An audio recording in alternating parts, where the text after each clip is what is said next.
Hey, Equippers UK family, this is John Sparrow. I'm the lead pastor of Equippers Central Coast here in sunny California. I am working at home in my caravan in my front yard. What weird times we're living in.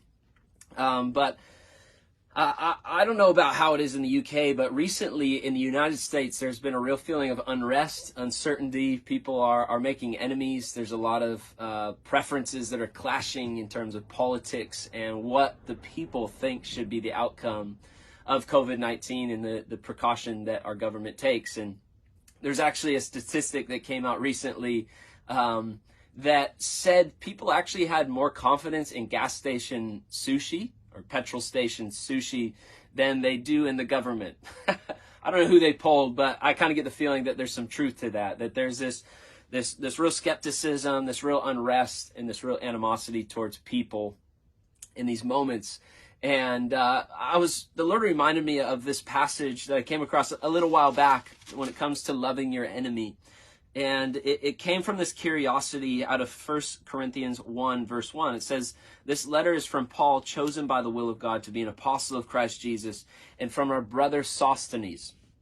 And I thought, who's Sosthenes? And I probably had to look up how to say his name, because half the time I don't know how to say these people's names.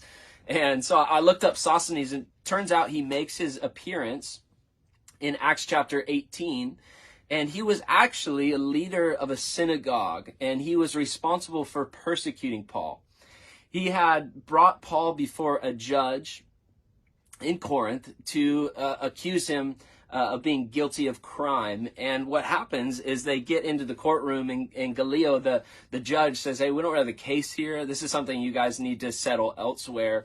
And Sosthenes actually is made out to look like a fool in front of his peers and those he was leading. And what happens was in Acts 18:17, it says this: "Then the crowd grabbed Sosthenes, the leader of the synagogue, and beat him right there in the courtroom. But Gallio paid no attention." And so Sosthenes' own turned on him. They betrayed him. They beat him and left him right there on the floor with no one paying attention and no one taking any regard to the state that he was in. But people who have studied this and tracked Paul's relationship to Sosthenes, they would assume, according to Paul's nature and what he writes elsewhere in his letters, that Paul would have been the first to help Sosthenes mend his wounds, pick him up off the ground of the courtroom floor, lead him back to his home, meet his family, and walk with him through a really broken moment when his friends turned on him and everybody else turned their back and turned into his enemy. Paul actually became Sosthenes' friend. The very person that tried to persecute Paul became his friend. And more than that, Paul formed such a relationship with Sosthenes that he actually considered him the co-author of 1 Corinthians. The church to Corinth, which was Sosthenes' territory. He knew the context and the culture and the people, and so there was a lot of weight behind what Sosthenes added to the conversation with Paul to the Corinthians.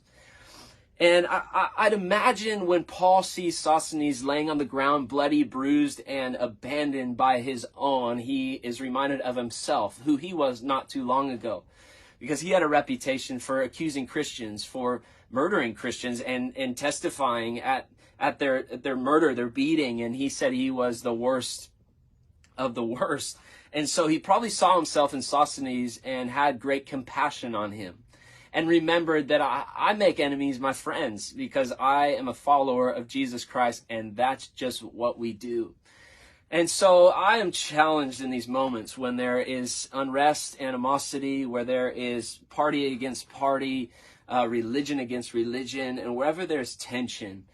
My hope is that we can be quick to put ourselves in the shoes of someone else, find some sort of common ground, and express the love of Jesus like Paul did to Sosthenes. And more than that we'd actually look after the needs of those who may not believe like we do, may not agree with what we believe, and look a little bit different, sound a little different, that we would actually make enemies our friends in moments like this. And so my prayer for you is that God continues to grow you in your faith, and that the church only advances, that the kingdom goes forth in power in the UK as we're seeing here in the United States. Thank you so much for listening for a few minutes. God bless you, and hope to see you soon.